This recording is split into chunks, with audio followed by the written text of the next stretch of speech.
Hello, I'm Ajani from Worth a Shot. Worth a Shot is a youth-led organization focused on public health, and we are excited to partner with Washington Poison Center to focus today on substance abuse and youth mental health.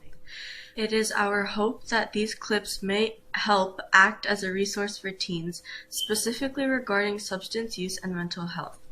All the agencies represented here and all the speakers on this panel want all teens to feel comfortable asking for help. Okay, starting with the questions now.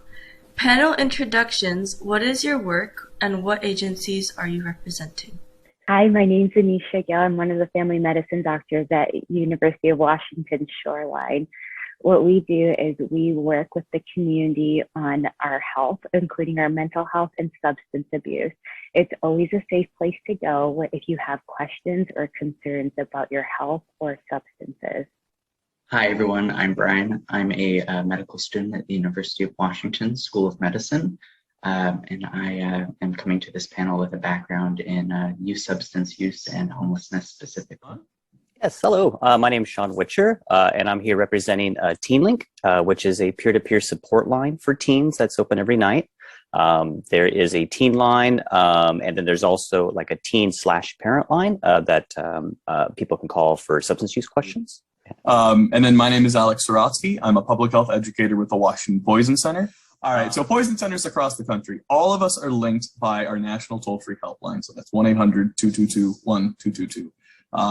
Now, poison centers define poison super duper broadly. So for us, that could be literally any substance that can potentially cause harm if used by the wrong person, in the wrong way, or in the wrong amount. So that could be cleaners, plants, household products, medications, alcohol and other drugs, as well as just other over-the-counter products. Okay, thank you everyone for the introductions. Now on to the next question.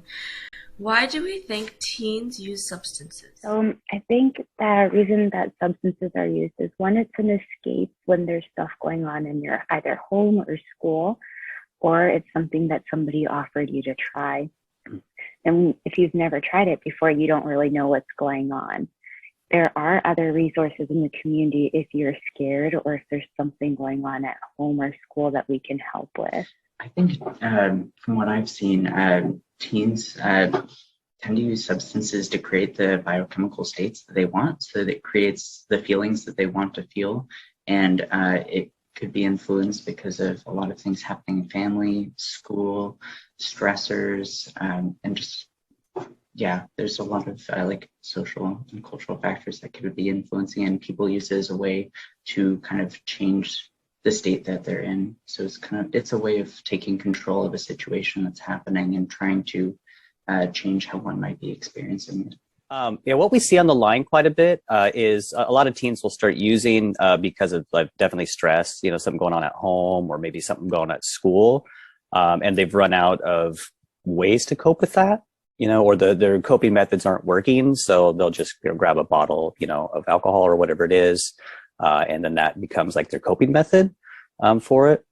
So yeah, a lot of stress, not really knowing how to deal with feelings that are coming up because they're dealing with very adult situations with like no past experience to really rely on to get them through that. And a lot of times when we ask the teens, what have you been doing for self-care? They don't even really understand what that means. So yeah, a lot of stress is usually like a pretty big catalyst. I'll add a little from a poison center perspective.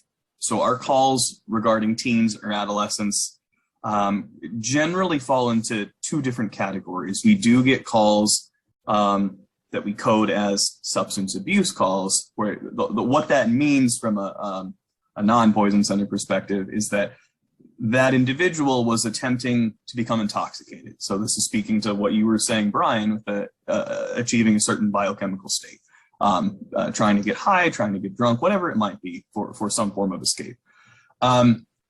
We actually don't get that. We get relatively few calls like that for teens and adolescents. Unfortunately, most of our calls regarding teens and adolescents involve some form of self-harm or suspected suicide. So it is another form of substance use, but with a very different intent there. And I think it's kind of important as we go through these questions and as we go through this discussion to keep a bit of that framing in mind, that some of these reasons are incredibly complicated. And as poison centers have noticed this trend, this increase in teen self-harm, specifically connected to self-poisoning, for the past many, many, many years. This is a national thing, and this is something we're still trying to understand. And I think that's one of the difficulties of the Poison Center is our whole focus is on making sure someone is medically okay in that specific encounter. And we aren't, because of the nature of this work, because it happens over the phone, we aren't always able to get to the true root cause of why someone may be struggling the way they are.